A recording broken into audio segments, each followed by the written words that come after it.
Messieurs, dames, Tangue Koki.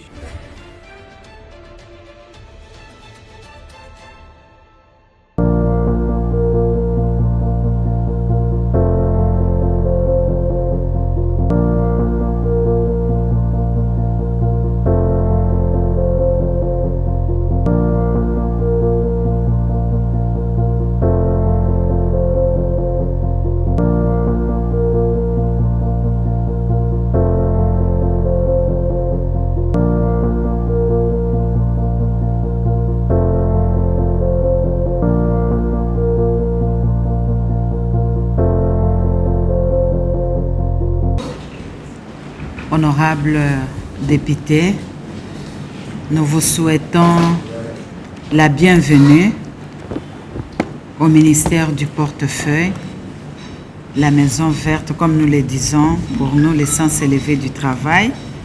Et je vous remercie, c'est la toute première fois que je reçois des collègues députés organisés de l'espace Katanga sur une question qui nous concerne tous, parce que étant l'émanation du peuple qui vous a donné mandat, donc dont les élus légitimes, raison pour laquelle je vais vous passer la parole pour nous livrer la substance de votre présence ici au ministère du portefeuille. Honorable Président, vous avez la parole. Nous qui avons déjà des installations, donc Manono et Malema, il y a déjà une exploitation sur place. Nous avons voulu que nous puissions venir, nous, les députés du Tanganyika et du Olomami, d'abord nous enquérir de ce qui se passe. Et si nous nous sommes levés comme une seule personne, c'est parce que nos populations ont parlé, ont réagi par rapport à ce que le ministre de l'Industrie, a déclaré devant toute l'opinion que le gouvernement a posé une première pierre pour la construction et l'implantation de l'usine de lithium, de la fabrication des batteries. Et les batteries électriques vont être utilisées sur les véhicules électriques qui vont être à la mode dans quelques années. Donc c'est une industrie très importante. Cette première pierre a été posée dans le territoire de Sakani. Si je ne me trompe, c'est à Sakani. Alors, les populations de ces deux provinces se sont levées pour réagir, pour dire non, le lithium qui va faire partie de cette batterie, nous savons bien qu'il y aura bien le lithium, il y aura le cobalt, il y aura le manganèse, il y aura le nickel, mais les populations se sont levées pour dire que non, il faudra que cette ressource de lithium qui sera extraite d'abord à Manono, parce que c'est là où il y a les installations actuellement, cette ressource-là ne puisse pas être utilisée ailleurs que là-bas pour faire les batteries. Nous voulons que la chaîne de production puisse commencer là où il y a la production de lithium et jusqu'à la fabrication de produits. Donc, la batterie. Alors, ce sont les verts. Contrairement à ce que les gens pensent, parce que je ne sais pas si vous avez suivi les réseaux sociaux aujourd'hui, il est question maintenant que les gens vous disent pourquoi vous voulez que cette usine soit absolument construite dans le nord du Katanga. Nous avons dit que non. Il ne faut pas que les gens croient que nous sommes en train de ne pas être d'accord que les d'autres populations ne participent pas. Mais nous avons dit que la chaîne de production soit faite dans le nord Katanga. Parce que vers le sud, nous avons cru, et nous croyons toujours, que le sud a été suffisamment industrialisé. Il faut commencer à distribuer les industries, les revenus sur toutes les populations. Voilà pourquoi nous sommes là, pour que le ministère du portefeuille nous dise, parce que, en plus, la société qui s'occupe de l'exploitation de ce lithium, il y a une société minière, une entreprise de l'État qui s'appelle la Cominière, qui a déjà fait une jeune fortune avec des entreprises étrangères, et ils ont créé ensemble une société à Manon qui s'appelle AVZ.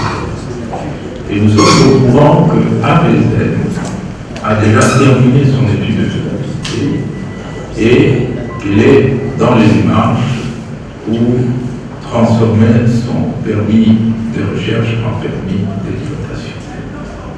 Dernièrement, on nous a mis au courant que AVZ a déjà reçu son permis d'exploitation. Vrai ou faux, je ne sais pas. Peut-être que nous aurons des précisions ici.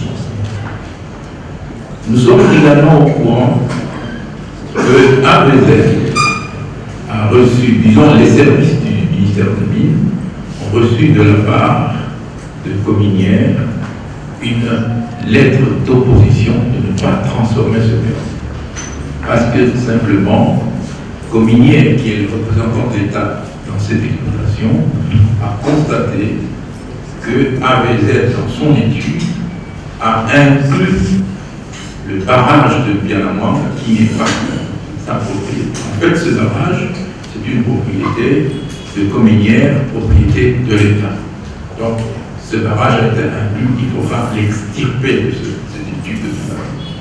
La deuxième chose, c'est que Cominière a constaté aussi que dans l'étude de faisabilité, l'usine qui a été proposée par son partenaire, je crois que c'est Acom, son partenaire, a été multiplié par 10. Donc le montant a été multiplié par 10. Ça donne un financement global, disons, ils ont gonflé le financement.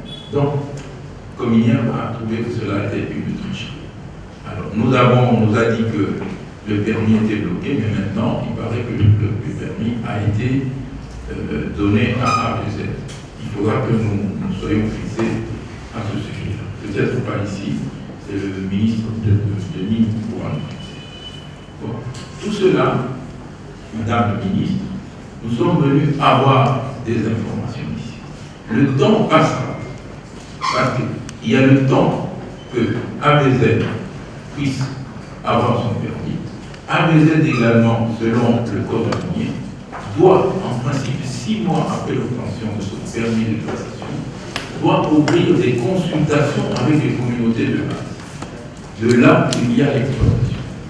Il faudra que dans les 6 mois après, on puisse d'abord, avant de commencer l'exploitation, confectionner ce qu'on appelle le cahier de charge.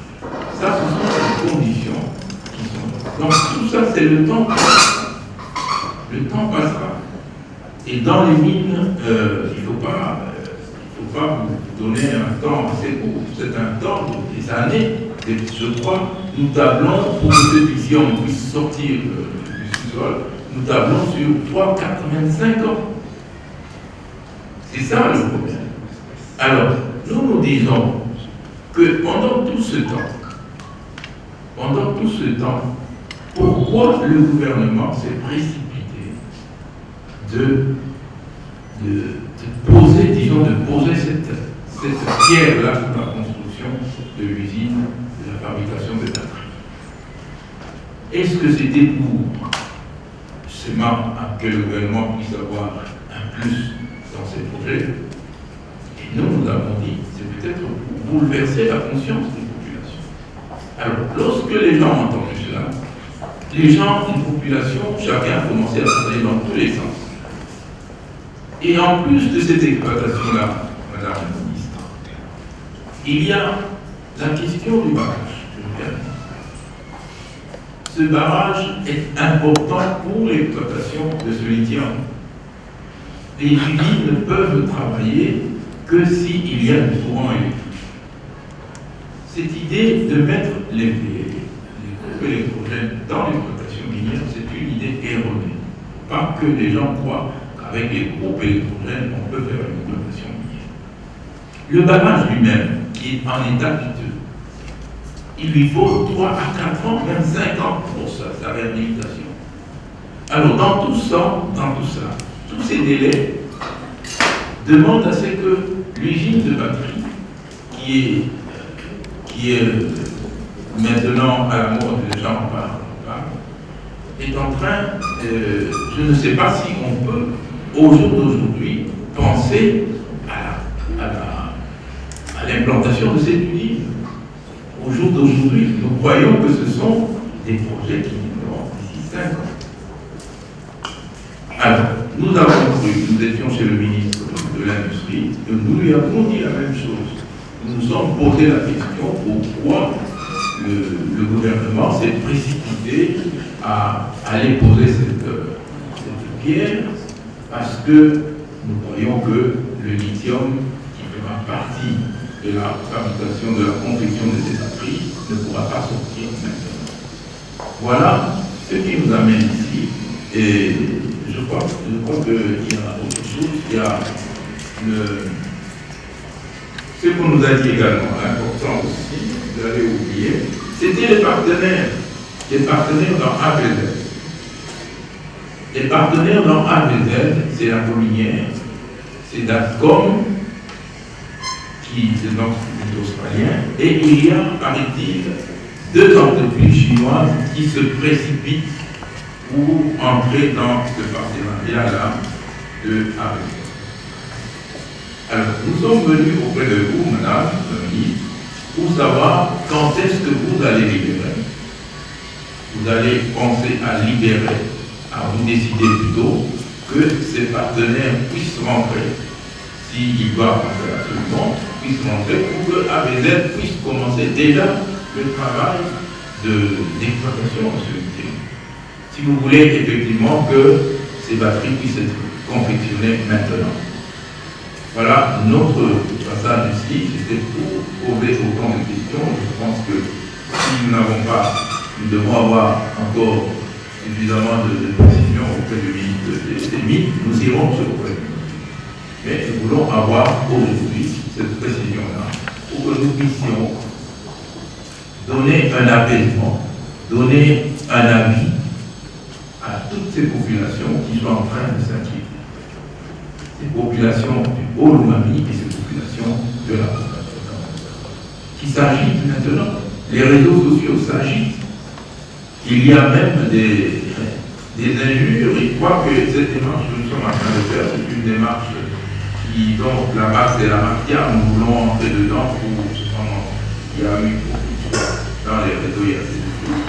Bon, tout ça, c'est parce que nous voulons avoir des précisions et donner de l'information à toutes les populations. Voilà, madame le ministre, le mobile de notre passage ici. C'est avoir des précisions auprès de vous pour que nous puissions relayer cela auprès des non-populations. Merci. Honorable Président, je pense qu'il était temps que nous puissions avoir ces échanges d'une manière sincère pour ce qui concerne la Cominière avec ses partenaires. Dès mon avènement au ministère du Portefeuille, je dois vous avouer que la Cominière, c'est une entreprise que j'ai trouvée dans un état qui a des potentialités, mais qui, par son organisation et ses différents contrats signés avec autant de partenaires communaires, s'était absorbé. Parce que communaire ne pouvait pas arriver à avoir une politique d'investissement.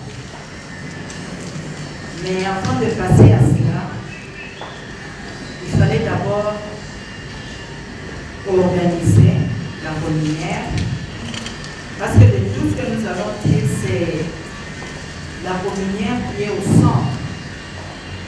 Et beaucoup plus que la communaire avait signé de partenariat avec certains partenaires qui, au cœur de leur métier, n'ont pas une expérience en matière minière. Et surtout que je suis très réconfortée de voir que les présidents ici connaissent cette matière avec autant d'années que vous avez passé au ministère des Mines. Je pense que ça, c'est un travail qui a été fait par Cominière. Quand vous regardez votre première colonne, obligations contractuelles ou actions, ce sont les différentes actions, différents partenariats que Cominière a pu signer. Et beaucoup plus, c'est avant que nous puissions arriver au ministère des Culture. Mais dans la continuité de l'action de l'État, nous allons donner quelques précisions. AVZ, un partenaire qui a 60% de part dans la joint venture avec Cominière, mais qui AVZ entreprend une provision structurelle. Est-ce que c'est AVZ général ou AVZ international? Mais AVZ agit au nom d'AVZ. D'autres documents AVZ général. Certains AVZ international. Maintenant, la Cominière traite avec elle AVZ. Et j'ai compris que AVZ, moi comme portefeuille, je sais qu'AVZ a 60% de part, mais AVZ se déclare avoir eu 75% de part. Et c'est dans quel objectif? C'est de s'inscrire dans les institutions boursières, lever des fonds. Et quand vous regardez à Manon, comme vous l'avez, j'ai bien apprécié, à Manon, quelle est une action que AVZ a déjà faite? C'est vrai qu'AVZ aujourd'hui va se justifier en disant j'étais encore au niveau des études de faisabilité et que si ces études maintenant m'ont permis des recherches doit être transformé en permis d'exploitation, mais il n'y a pas une volonté. C'est que dire qu'aujourd'hui, la Cominière, avec autant de ses ressources, la Cominière est privée par le partenaire parce que la Cominière est prise en otage. Et du fait que je vais remettre la Cominière dans ses droits, je suis très ravie que je puisse m'adresser à vous les élus. Et c'est tous les combats que moi j'ai. Des ONG, c'est parce qu'elles ne veulent pas défendre les intérêts de l'État. Et moi, je défends les intérêts de l'État par l'entreprise qui est du portefeuille la Cominière. Moi, je ne peux pas aller à un investisseur d'abord qui n'arrive pas à nous respecter, qui ne donne pas sa dénomination juridique précise, et je traite avec qui. Et c'est une situation qui a été entretenue à dessein pour desservir la Cominière. De deux, la Cominière qui a autant de ressources, les personnels impayés, l'outil de production non renouvelé, un fonds de roulement passif. C'est comme je l'avais dit dans cette salle, la Cominière qui était comme la Sécurité, avec autant de ressources, j'avais illustré une image d'une jeune fille ou une maman qui est dans la rivière. Et cette maman voit une jeune fille passer avec un seau ou un bidon d'eau pour lui dire « J'ai soif, est-ce que je peux avoir un gobelet d'eau ?» Mais la maman ou cette femme, ses pieds sont trempés dans la rivière. Il suffit juste de s'incliner, de tendre ses deux pommes de main, prendre de l'eau boire. Et c'est cette impulsion qui a manqué à la communauté. Alors de là, dans ce partenariat avec Gatcon, maintenant il y a CG qui a été intéressé. CG me dit, si je vais avoir et communière, lui vend 15 balles à hauteur de 33 millions de gains. Pour dire, je viens pour que nous puissions maintenant arriver à exploiter le minerai. Et le temps que Zéjim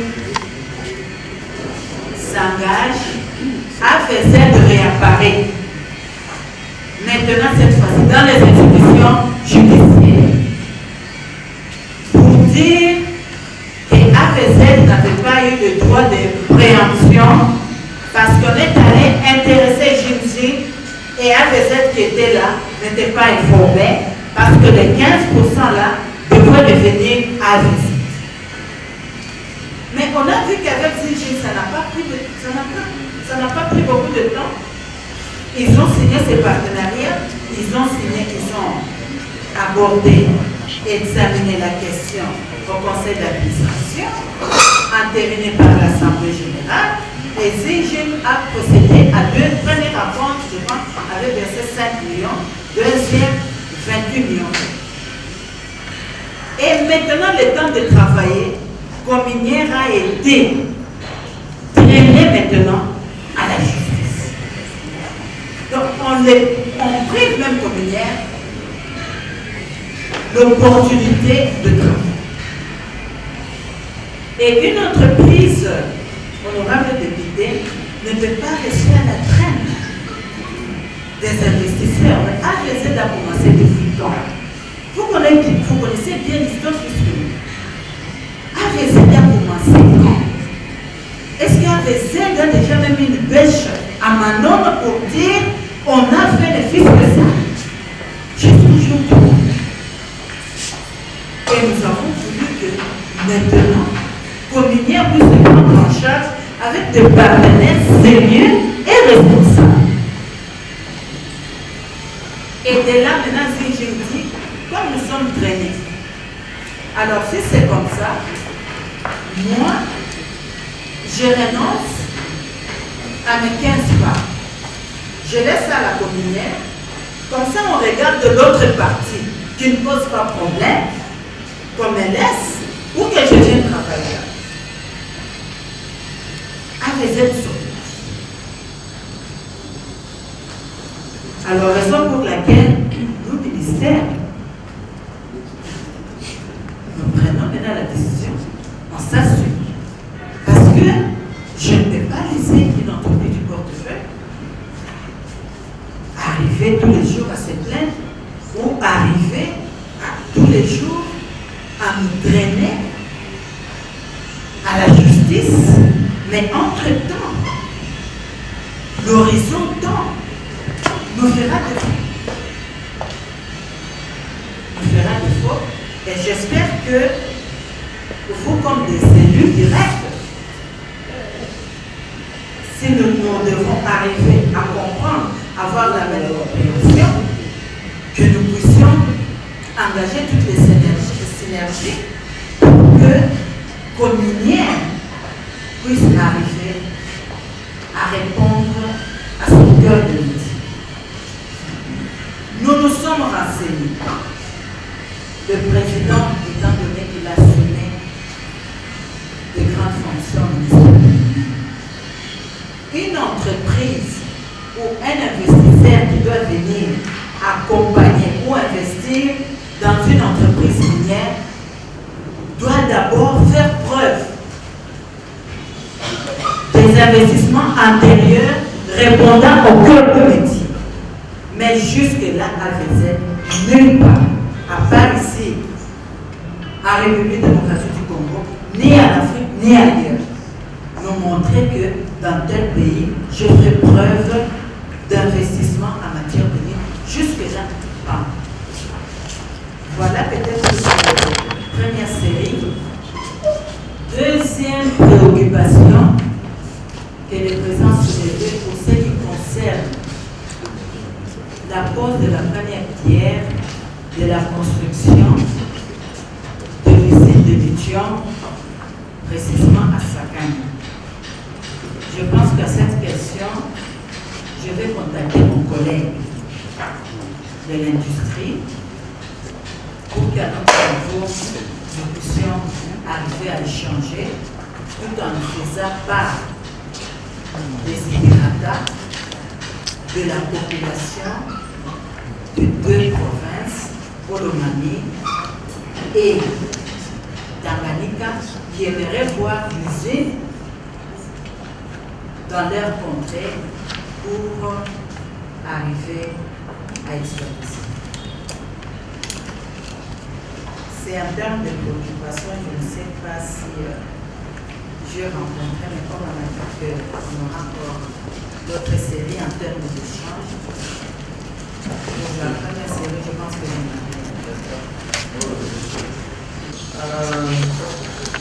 Excellence, moi je commence d'abord par féliciter pour nous avoir reçus dans ce cadre. Et je pense que depuis que nous avons commencé notre rôle, c'est la première fois qu'on soit entouré par un si grand nombre de gens, de la presse, de tout et tout. Et espérons que c'est pour honorer les vôtres. Voilà. En fait, j'ai voulu faire un petit commentaire, c'est par rapport à ce que vous venez de dire. Et là, ça montre clairement que AVZ, il a peut-être un contrat avec l'État congolais, mais jusque-là sur le terrain, il n'a rien trouvé de concret, ou bien une volonté manifeste de dire que cette société vient pour pouvoir travailler pour le peuple congolais.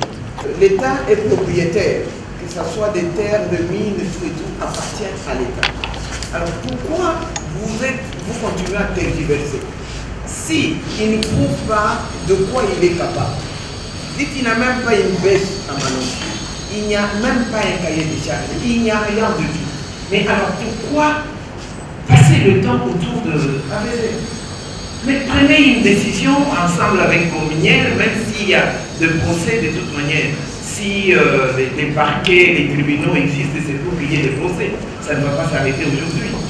Donc, personnellement, je pense qu'il faudrait que cette situation soit libérée, que vous optiez pour une société qui soit sérieuse et qui est capable de pouvoir répondre aux besoins de nos populations là sur place.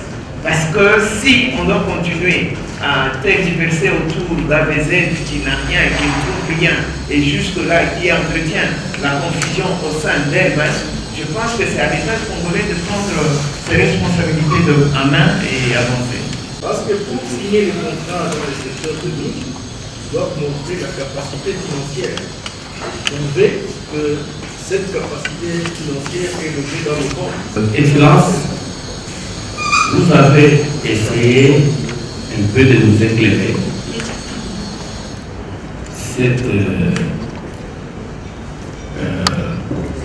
Ces équations de précipitation sur l'exploitation et l'implantation des usines.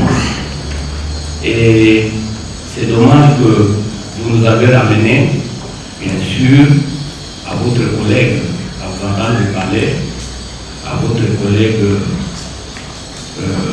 ministre, son excellence ministre de l'Industrie, pour savoir les motivations qui l'ont poussé à ce que nous attendons sur l'implantation de l'usine au niveau de Sakane ou de Haut-Katanga en général.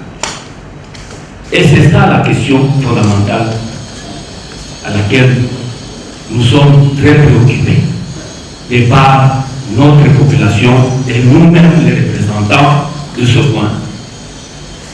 Parce que, comme le président le disait, cette précipitation d'aller poser une pierre de cette usine nous inquiète.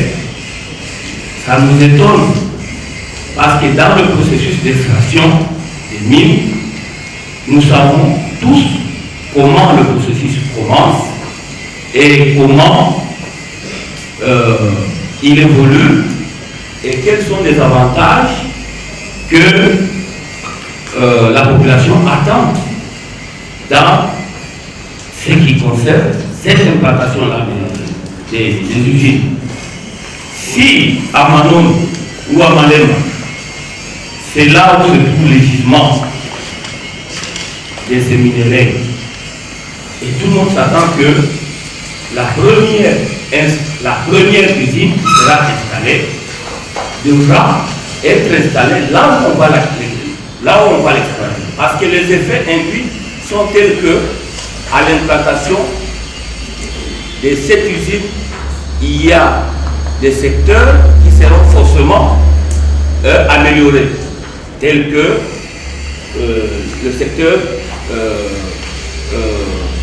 d'électricité, le courant, et on sait qu'à travers ça, la population va bénéficier d'implantation, d'amélioration du courant, ou réhabiliter les infrastructures électriques qui sont vétustes, qui existent, ou en créer d'autres. Et ça va de soi pour l'intérêt de la population. Et puis aussi vient par la suite l'absorption du chômage au niveau de la population. Elle s'entend qu'ils seront absorbés.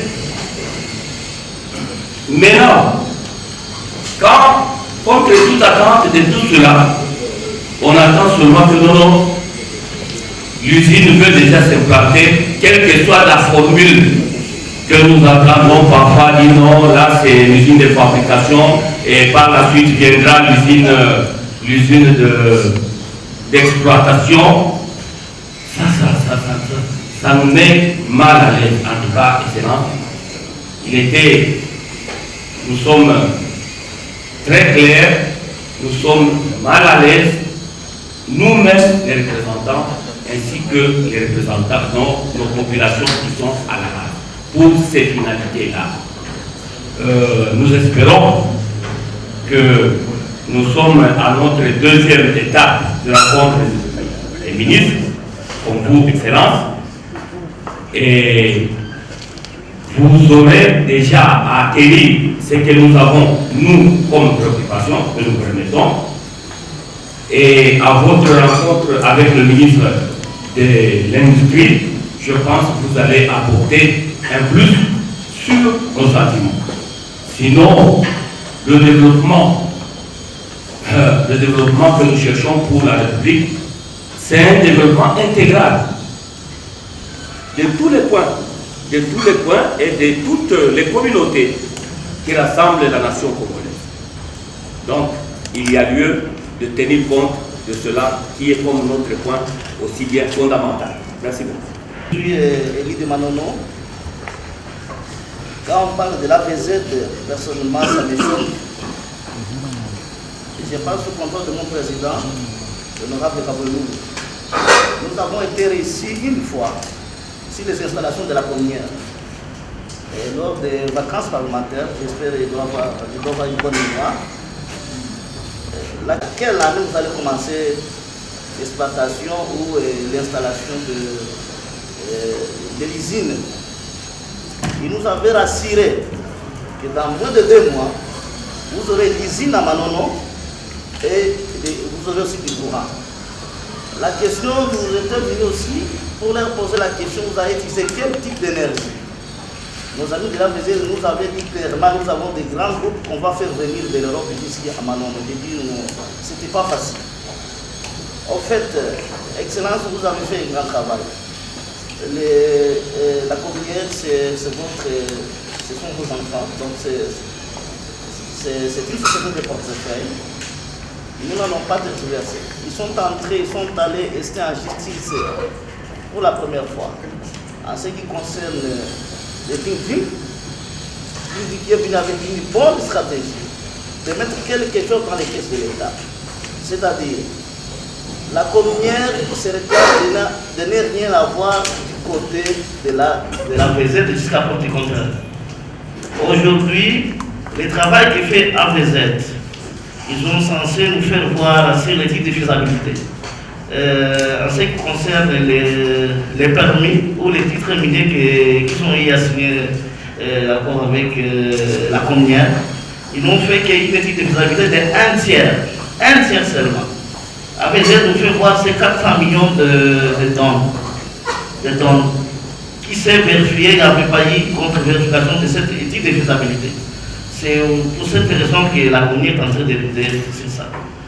Non loin de ça, la VZ Pietro est allé très loin.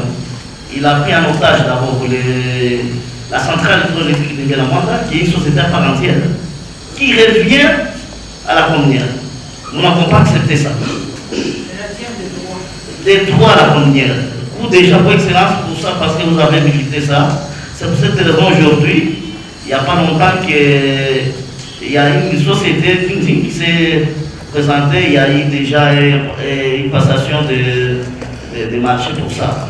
Donc, moi je ne vois pas pourquoi, parce que ça fait déjà une 6e année. Si nous devons continuer à attendre ces systèmes-là de la présidence, ce sont des commissionnaires. Parce qu'ils tentent de vivre à chercher qu'est-ce qu'ils peuvent revenir à l'aide pour acheter toutes ces actions-là. Aujourd'hui, nous avons 60%, demain, nous avons 65%. Donc, nous sommes les élus du coin. Nous qui sommes des élus du coin, nous n'avons jamais eu un entretien fiable avec ces gens. Ils nous évitent toujours parce qu'ils n'ont pas un seul langage. Voilà pourquoi nous vous demandons de peser de tout votre poids pour que la communière aujourd'hui se lance, pour que la population du Nord tout entière, donc du Nord, se retrouve dans cette affaire. Sinon, ça risque de faire 10 ans comme ça. Non, c'est pour nous. Il y a des titres, il y a des titres différents. Zing Zing a pris d'autres titres. Pourquoi la FESEL s'exige encore pour aller à la justice? On ne comprend pas. Quel est le vrai problème qui pose là-bas? Parce que si Zing a dit, je me retire, avec aucun si je laisse. Mais il a déjà mis quelque chose dans les comptes de la communière. Qu'est-ce que la FESEL nous a mis là-bas? Rien. Ceux qui font comme travail, je vous rassure, je suis de Manono, il n'y a pas longtemps, je viens de là. Il recrute 300, 400 paysans, donc les communes de montagne à Manono, ils les font travailler comme l'entretien sur les terrassiers. Ils les payent 15 à 10 000 francs depuis 4 ans durant. C'est ce qui a fait pour le moment. Ça fait 4 ans, c'est le même travail.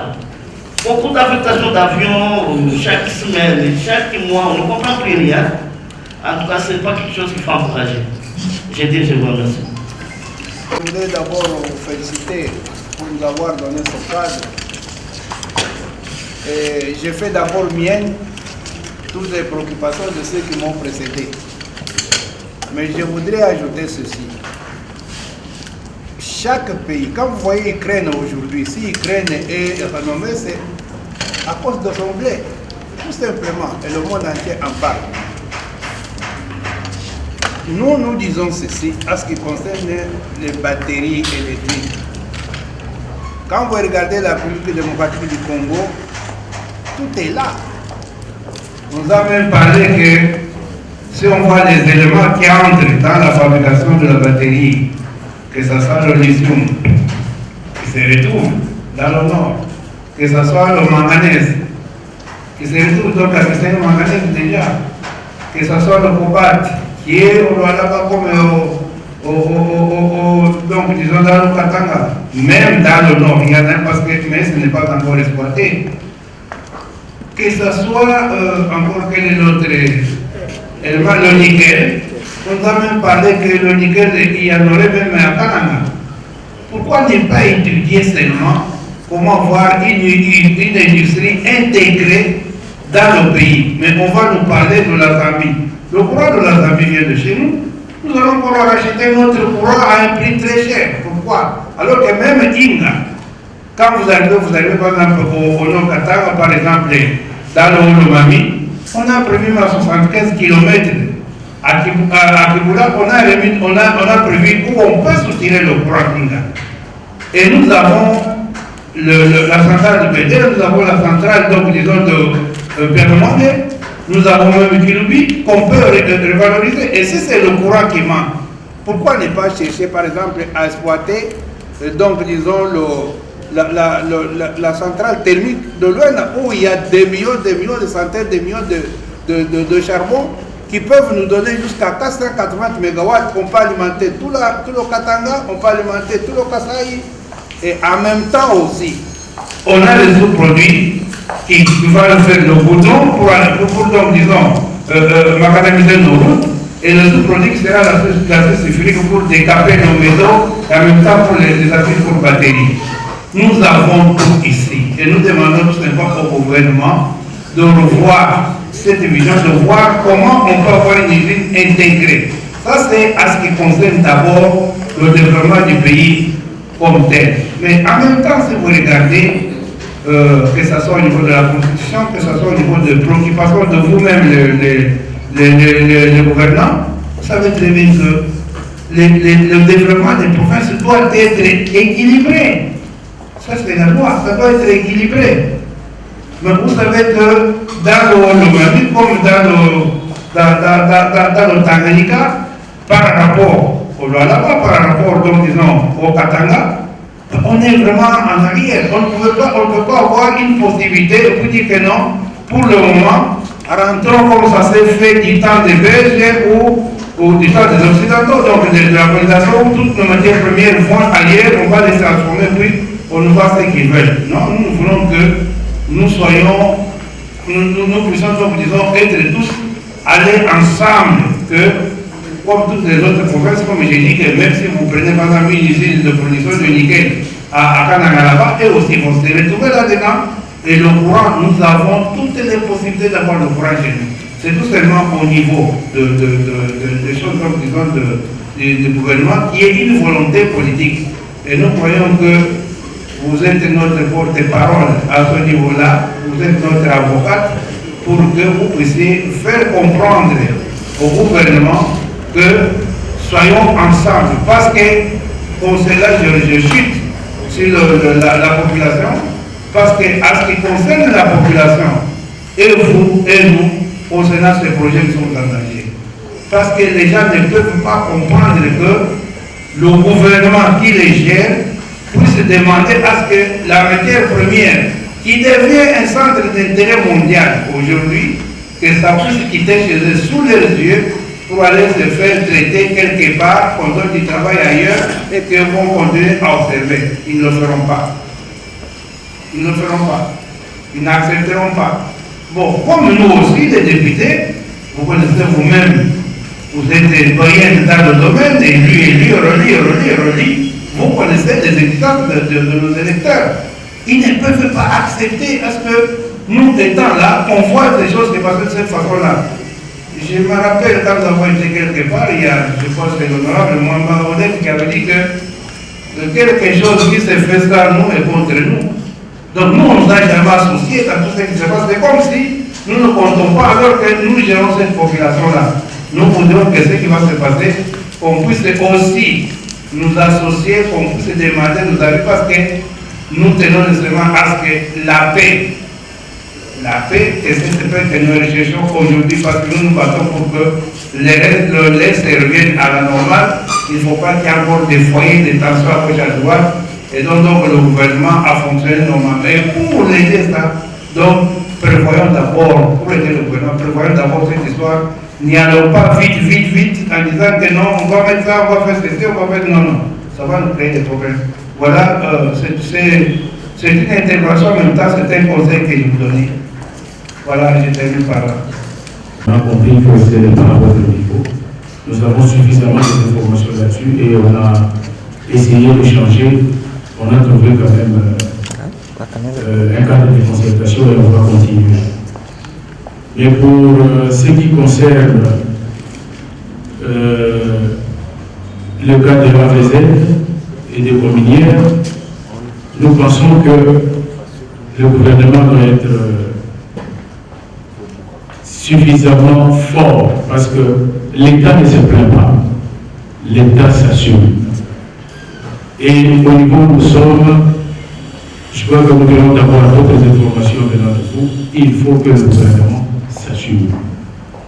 Parce que nos populations aujourd'hui, avec tout ce que nous avons connu comme un déficit communicationnel, c'est-à-dire que le gouvernement n'a pas assez communiqué sur cette affaire-là de lithium.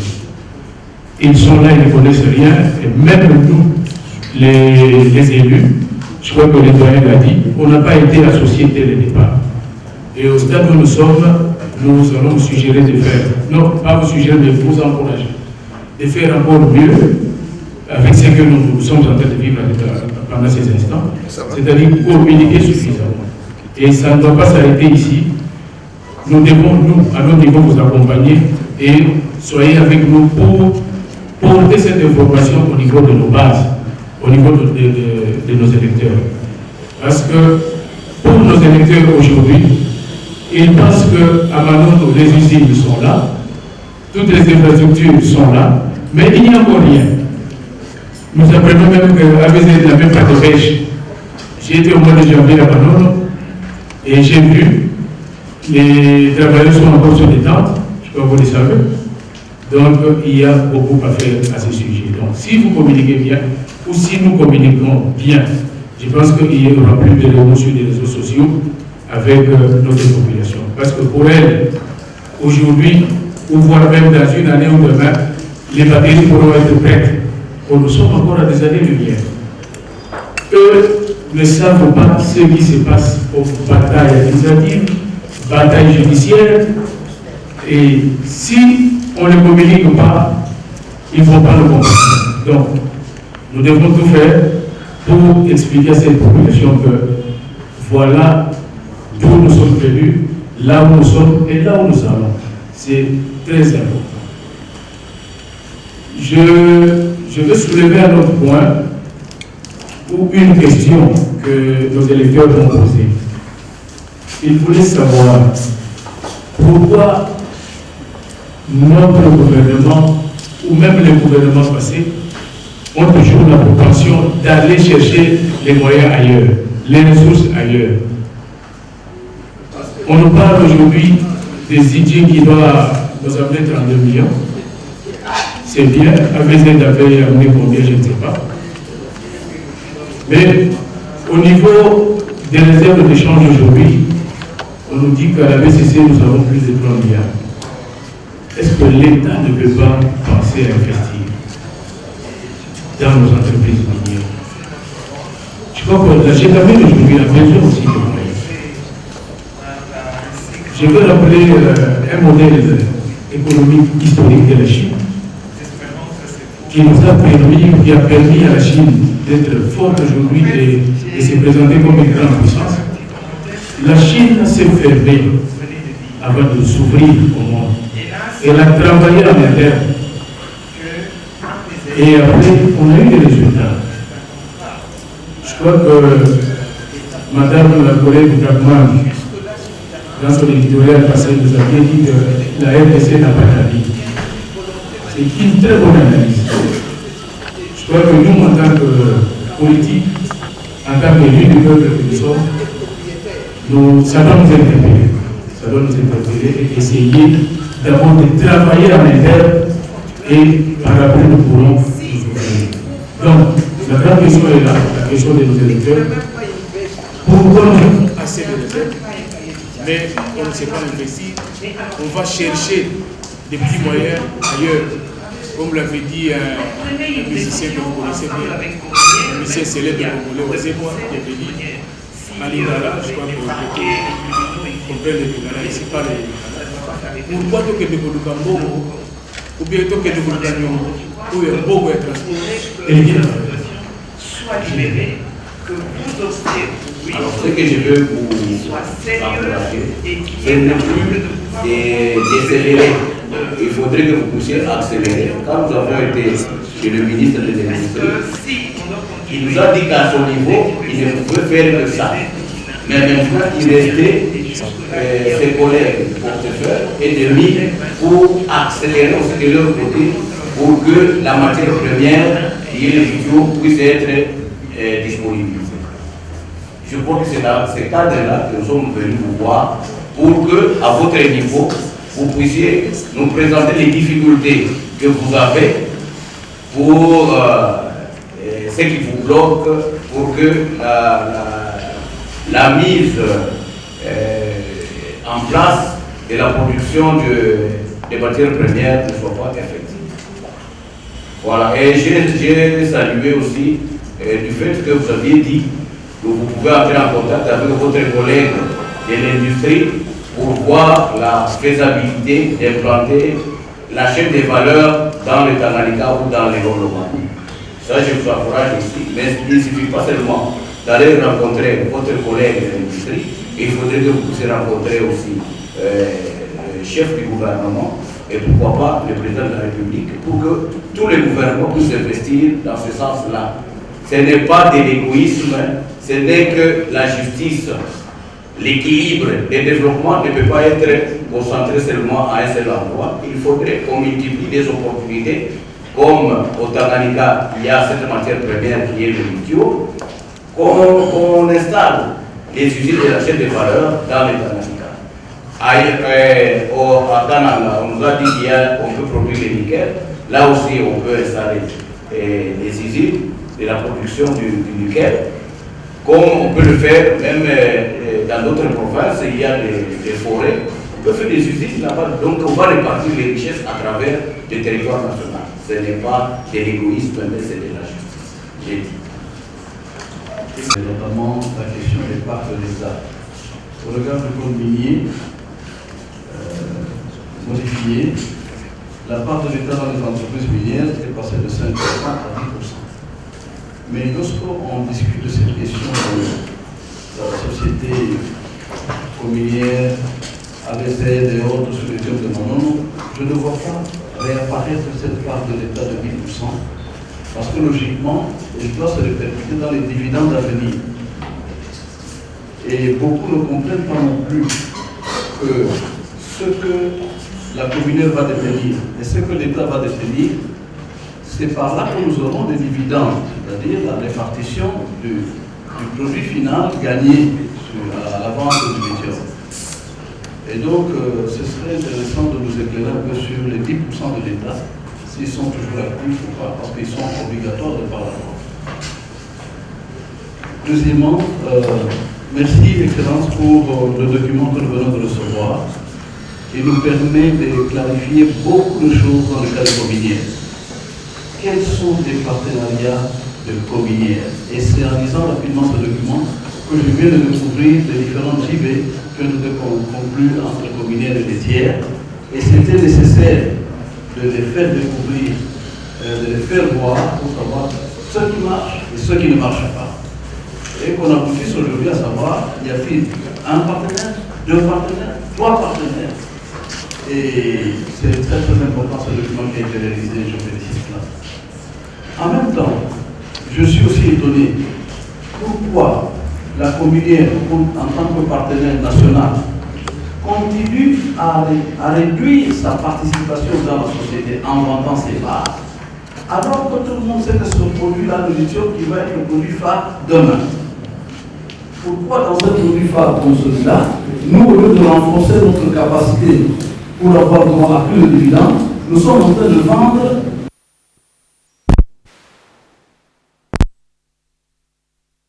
aussi un problème à revoir. Troisième préoccupation, ça a été souligné à mon arrivée ici, la question de communication. Je pense que c'est important que l'État, le ministère des Mines, le ministère du portefeuille, le gouvernement communique suffisamment parce qu'il s'est lancé un débat et dans ce débat, beaucoup de fausseté et beaucoup de semi-illettrés interviennent en incitant la population, en lui promettant des attentes qui n'ont rien à voir avec la réalité. Après tout, ce n'est qu'une société minière de droit privé qui va s'installer à un point donné du Tanganyika, ou à 2 ou à 3, ou à un point donné du Lomami, ou à 2 ou à 3. Ce n'est pas la fin de la misère. Là, les autres activités agricoles et autres doivent continuer. Les gens pensent que dès qu'on va exploiter le paradis. Non, il faut que le gouvernement insiste davantage sur le fait que ce n'est qu'une exploitation minière et que les gens doivent continuer à s'améliorer dans nos activités traditionnelles. Cependant, ceci me permet simplement de relever l'aspect de la loi sur la sous-traitance et de l'autorité nationale de la sous-traitance. Nous avons un réel problème, nos sous-traitants n'ont pas d'argent. La jeunesse, les femmes, les autres qui peuvent venir fournir à la future société minière. Donc il faudrait que l'État pense à comment donner une capacité à nos commerçants pour que eux aussi soient fournisseurs dans cette entreprise. Puisque la loi existe, le portefeuille devrait rappeler au gouvernement qu'il est important de donner la capacité à ceux qui n'ont pas d'argent, plutôt que de céder ce domaine à des Indiens, à des Libanais, à des Chinois et tout ça. Et puis la population ne sera que ouvrière ou journalier. Enfin, j'aimerais aussi que le ministère clarifie la question qui fait la confusion de la population entre les mines, l'industrie minière de Manono et l'industrie de batterie. Dans l'emplacement logique, l'industrie minière rapporte plus d'argent, plus d'activité que l'industrie de la batterie.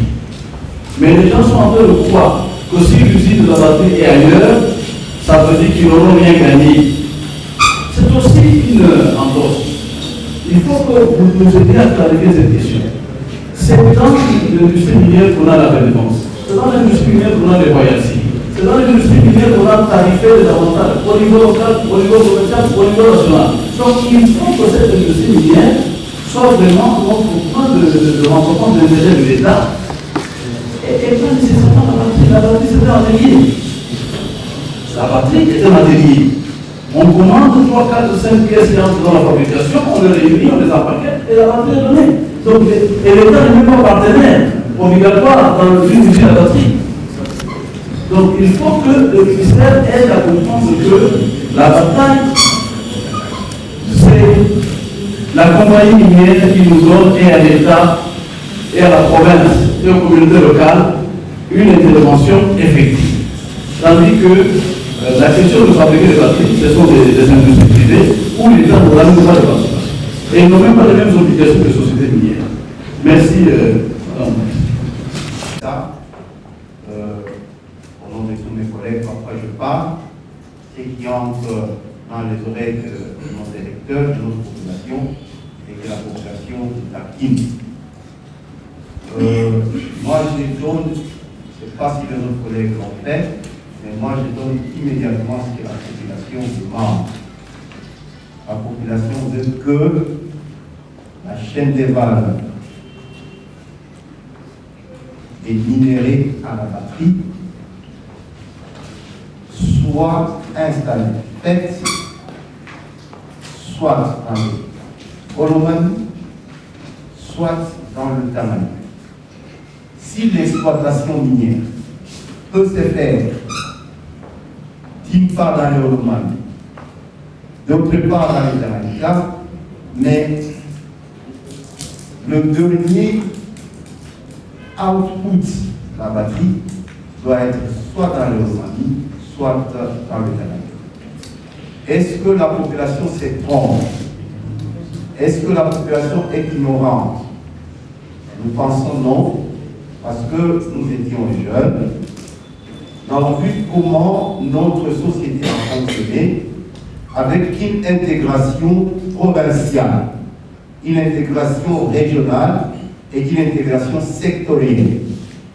L'intégration régionale Nous avons vu les grands Normands, ou le Nord du Katanga, jouer le rôle dans la contribution de la production agricole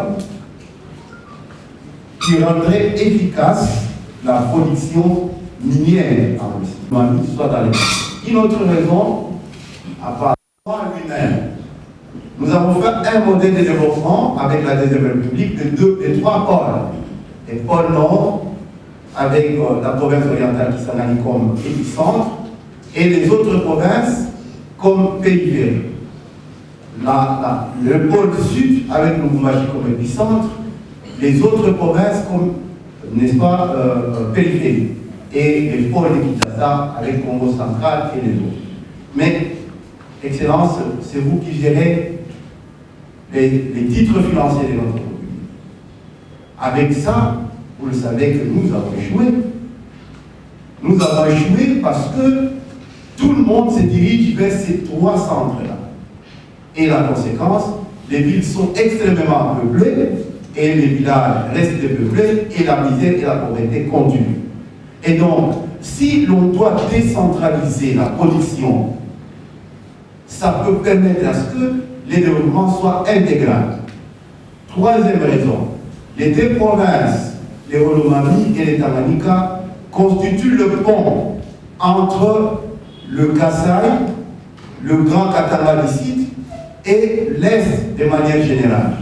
Donc, c'est les Olomami qui est le centre. C'est là que, pour quitter Kim, arriver à Lubumbashi, il faut passer par le Olomami. Quitter Kasaï, arriver à Lubumbashi, il faut passer par le Olomami. Et pour passer de Lubumbashi à Bukavu, il faut passer par Kasaï. Et par conséquent, si on peut, par la décentralisation économique, relier la province, les Hauts-Katanga, et je parle de Katanga d'ici et les Katanga du Nord, on va faire ces liens, ces ponts entre le Grand Katanga et les autres provinces. Pourquoi? Parce qu'aujourd'hui, les Kivu, de manière générale, est émergent. Grâce à la décentralisation, aujourd'hui, les Douanama est émergent. Et le Lubumbashi reste le puissant. Mais là, au milieu, là, il y a un trou. Voilà pourquoi la population croit au gouvernement qui doit faire tout pour que l'exploitation minière jusqu'à la production des batteries soit dans les Tanganyika. Il est faux de croire que l'exploitation des batteries ne peut rien apporter. Mais non, il y a un terme d'emploi direct, un terme d'emploi indirect. Quelle est la recommandation, Excellence, pour la population? Vous représentez la nation en ce qui concerne les titres financiers, allez chercher des entreprises ou des sociétés à même de commencer dans le Tanganyika ou dans les Olomami et de finir dans le Tanganyika et dans les Olomami. Je vous remercie, Excellence. Il y a déjà le partenaire avec lui-même, c'est-à-dire une dénomination juridique et pas appropriée. Il a encore des problèmes. Il n'a pas la capacité financière. Ça, c'est AVZ qui est dans le partenariat de l'industrie d'extraction du lithium. C'est un problème. Mais avec tout ça, nous constatons que le délai même d'extraction du lithium devient hypothétique. Alors, si ce délai devient hypothétique, pourquoi alors le gouvernement, je reviens pour ça s'il vous plaît, a pu décider de poser la première pierre ou les batteries? Parce que le lithium ne sera pas là ici. Ça, c'est... Il y a autre chose, c'est que les populations ont un petit peu raison. Ils ont raison. Parce que de Manono, le lieu d'extraction du lithium, à Zakania, où il y aura l'usine de la Suisse, ça fait plus ou moins 900 km. 900 km. Alors que, dans le calcul, s'il faut minimiser le coût de production de ces batteries, moi je pense qu'il faudra les fabriquer sur place. On extrait le lithium, et le lithium est utilisé sur place, évidemment, en important d'autres produits. l'industrie locale et les autres sur place. Parce que le Olomami et le Tanganyika sont traversés par les routes sont compliquées, ça c'est évident, mais il y a un chemin qui est opérationnel aujourd'hui, qui peut amener tous les produits ici. Les produits doivent être exportés du côté de l'ouest. Ça peut aller sur Lubumbashi et ça va. Si c'est du côté de l'est, ça peut remonter sur Calais et ça va sur Dar es Salaam. On peut les exporter, il n'y a aucun problème. Donc là, le problème se pose. Alors c'est pour ça que nous avons dit à votre collègue de l'industrie, comme vous avez parlé de cela, de cette unité de batterie, et les propos qui ont été dits, c'est ça qui a provoqué que même nous soyons ici. Ça a provoqué un tollé dans la population. Alors nous avons dit au ministre de l'Industrie, alors il faudra corriger cela en donnant l'information juste, en disant que peut-être des batteries, l'usine de batterie sera faite dès que nous serons prêts. Pas maintenant, parce que les gens croient que c'est maintenant. C'est illico. C'est pour ça que les gens se soulèvent. C'est illico. Et les réseaux sociaux ont pris le relais. Il y a des gens ici qui ont été portés presque à la potence. Il y a deux, on a cité même des noms des gens ici que si vous continuez à faire cette mafia des batteries, on va vous citer. Ça, c'est pas parce que justement, il y a cette affaire des batteries. Alors que les batteries elles-mêmes ne sont pas prêtes à être couvertes. Et le dernier point, madame, c'est le barrage de Piano. Vous n'en avez pas parlé dans votre réponse tout à l'heure. Le barrage, nous avons pensé que cette entreprise devait constituer une société distincte même de la communière. Ça peut être une autre société du portefeuille. C'est une industrie de production d'électricité que vous pouvez disons, utiliser pour que cette industrie, cette société puisse créer de l'emploi, payer même des taxes sur place et utiliser cette électricité avant au lieu de l'accrocher à une société. Ça peut être une société distincte du portefeuille. Je pense que c'est une suggestion que nous faisons et je pense que nous avons terminé. Merci beaucoup.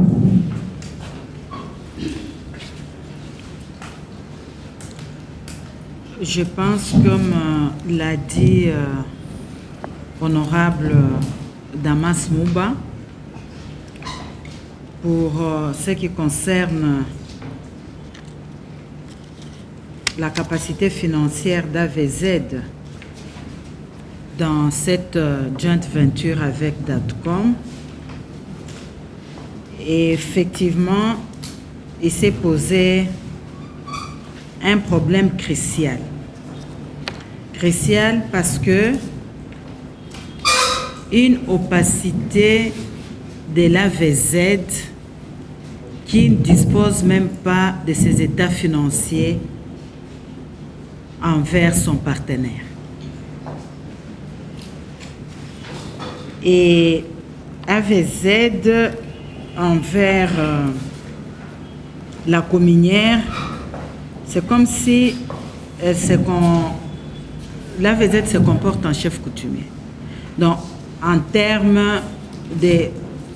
Ses avis sont plus dogmatiques. Mais comme l'a dit l'honorable Odette Mwamba, je pense que notre gouvernement assume sa responsabilité. Parce que moi-même, j'avais assisté à une réunion, une séance de travail qu'avait présidé le chef de l'État, Félix Antoine Tshisekedi Tshilombo, où AVZ a menti pour dire que AVZ avait construit de maisons à Manon. J'ai beaucoup apprécié l'intervention de l'honorable Eddy. Mais c'est sur place qu'on a remis la pendule à l'heure. Je pense qu'il y avait des bâtiments là en termes de réhabilitation la réhabilitation n'était même pas achevée, mais c'est donner les kilos pour dire j'ai construit. Et nous avions dit sur place, il y avait les directeurs Mwamba, les DG de la Cominière, avec les directeurs techniques qui a recadré sur le champ. C'est comme je l'ai dit, AVZ va utiliser sa majorité dans ces partenariats pour lever les fonds, mais qui ces fonds ne bénéficient pas à son partenaire qui est la Cominière. Et parce que nous nous assumons, raison pour laquelle, je pense qu'il y a 2 mois, où la Cominière, le cabinet, avec le Conseil supérieur du portefeuille, se sont retrouvés à Lubumbashi pour arrêter un plan de relance. Parce que on ne peut pas arriver à redresser une entreprise sans lui doter d'un plan de relance qui lui est propre. Et ce plan de relance, ces travaux ont déjà pris fin et la délégation qui était partie est déjà de retour. Pour ce qui concerne, je sens un plaidoyer très engagé, et surtout le professeur, j'ai compris pour dire que si ce n'est pas pour dire que si ce n'est pas nous les élus, mais ceux qui nous ont mandatés, les souverains primaires, non seulement nous demandent, nous obligent que cette usine soit construite, soit à Tanganyika ou bien dans les Olomami.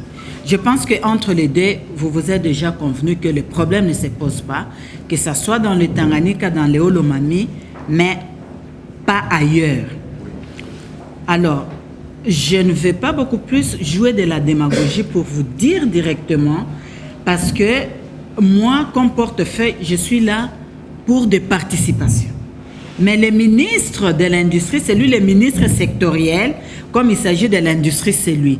Alors, avec tout ce que vous venez de dire, j'ai beaucoup apprécié l'argumentaire que vous venez d'avancer, raison pour laquelle j'ai dit, je vais aller voir mon collègue pour que nous deux, nous puissions échanger avec ma collègue aussi de mine pour dire que dans le cadre du développement intégral, est-ce que ces plaidoyers, je pense que nous devons prêter l'attention et voir ensemble dans le cadre aussi de la solidarité de membres du gouvernement pour que nous puissions trouver, nous trois, une issue, et vous l'avez dit, au chef du gouvernement, au chef de l'État, de façon que quand nous nous prononçons, que la décision puisse nous engager. Mais le dire maintenant, je pense que ça ne sera pas très sage de ma part, parce que je dois aussi respecter les attributions de mon collègue. Mais ce n'est pas pour décourager ou pour dire, je dis non, c'est une approche que je vous soumets et je pense que vous allez quand même me laisser un temps de prendre ce contact et nous garderons le contact pour que la demande de notre population soit prise en compte. Parlant du barrage, le barrage de Tiamouanga, c'est une propriété de la Cominière. Aujourd'hui, si nous devons l'extraire, il y a une procédure que nous devons arriver entamé. Mais je pense que Cominière est déjà a signé un contrat avec une entreprise que vous connaissez bien, surtout c'est de Tanganyika et Olomami, Matanda Mining, qui a pris l'engagement de pouvoir réhabiliter. Pouvoir réhabiliter, et je pense que ça sera encore un actif très important et même incontournable à la Cominière. Parce que vous savez que la Cominière, on la prend comme si elle n'a pas d'atout. Mais ça sera un acquis que la Cominière atteindra pour pouvoir arriver à dispenser cette énergie qui est une ressource précieuse qui sera aussi indispensable à la Cominière. Et nous nous retrouvons que nous sommes à l'étape où à la DCMP, l'avis de non-objection est déjà accordé pour l'autorisation de l'offre de marché. Et dans ces cadres, parce que pour pouvoir donner aussi à la Cominière ses acquis, je pense que vous êtes informés des études que la Cominière a lancées de forage carottant, et ces travaux ont déjà débuté parce que c'est avec ça sur les permis 12442 qui ces travaux-là vont faire que ces plans de relance sera axé sur ces permis. La question qui m'a été posée pour ce qui concerne la transformation du permis de recherche au permis d'exploitation de 5 à 10%, parce que nous savons qu'avant c'était 5%, mais avec la révision du Code minier de 2018, on est passé maintenant à 10%. Effectivement, dans cette joint venture, raison pour laquelle AVZ, parce que AVZ ne fait que se cantonner dans le permis de recherche. Vous l'avez dit, 4 ans. Parce que s'il passe de cette transformation de permis de recherche au permis d'exploitation, AVZ, dans sa majorité, doit céder à l'État 10%. Et maintenant, aujourd'hui, c'est 60%, ce qui veut dire quand il passe à l'étape de la transformation, il va nous céder 10%, et AVZ va garder 50%, mais AVZ tergiverse. Donc, il prend cette majorité juste dans l'unique but d'aller lever les fonds et se servir de ces fonds pour ses propres intérêts. Et pour arriver à entrer en détail, donc en profondeur de ça, ça nous a permis, et je comprends qu'aujourd'hui, AVZ utilise même des ONG, des soi-disant, entre parenthèses, avec des pincettes, associations de droits de l'homme, qui aujourd'hui, les Congolais sont là en train d'aliéner leur patrimoine pour arriver à défendre l'investisseur qui est en train de malmener les intérêts de l'État. Mais comme portefeuille, au fait, moi, je ne suis pas dans le réseau. Pourquoi je dois aller dans les réseaux? Je laisse aux gens du réseau des gens qui n'ont pas de responsabilité. Mais parce que j'ai la responsabilité de l'État, je vous ai dit que j'ai voulu d'abord qu'on échange et je vais, moi, publier les communiqués du ministère du portefeuille. Et maintenant, la personne qui aimerait me contredire n'a qu'à venir avec la qualité pour dire ce dont tu as communiqué n'est pas vrai et me dire le contraire. Donc, je ne suis pas dans le réseau. Moi, j'agis comme femme d'État en me conformant aux lois qui régissent la République. Et voilà pourquoi je me suis dit qu'il était important, parce que vous aussi, vous avez la qualité de députés nationaux à qui je donne l'information du ministère, du portefeuille pour tout ce qui concerne participation, joint venture, partenariat, contrat signé et autres, que vous puissiez avoir cette information à la source.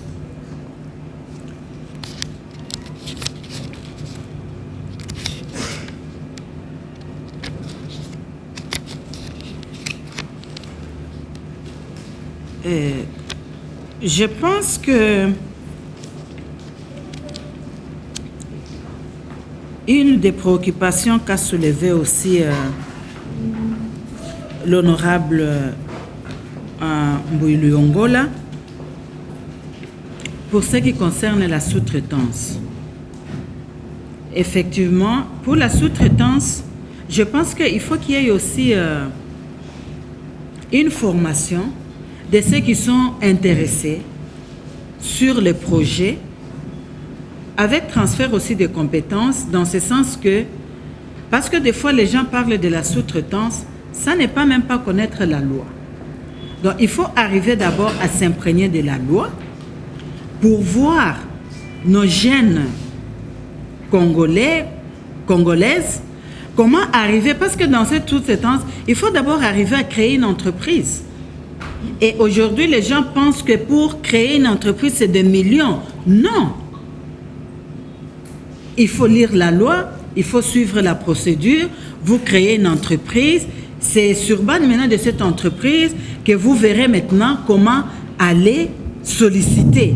Mais je pense qu'il faut un travail d'information, parce que l'ignorance aussi fait surface, pour que réellement maintenant des compatriotes congolais puissent jouir de leurs droits qui leur revient de la sous-traitance, surtout en ce qui concerne les mines et autres. Et à enlever cette idée de dire qu'il ne faut pas avoir seulement une somme colossale pour arriver à créer une entreprise. Je pense qu'avec tout ce que je viens de ramasser, je peux dire que j'ai pu éclairer votre lanterne et que pour l'usine, nous allons continuer le plaidoyer et garder contact. Et pour moi, ça n'a pas été beaucoup plus de l'honneur, mais ça a été une responsabilité de voir qu'en tant que des élus, que je puisse avoir une question orale avec débat, mais que cette approche que vous aviez initiée, j'apprécie que si jamais il y a quelques zones d'ombre, c'est mieux peut-être qu'on échange comme ça, c'est direct, et on va garder aussi un circuit d'échange d'informations. Je vous remercie infiniment et je salue bien cette initiative. Messieurs, dames, Tanguy Koki.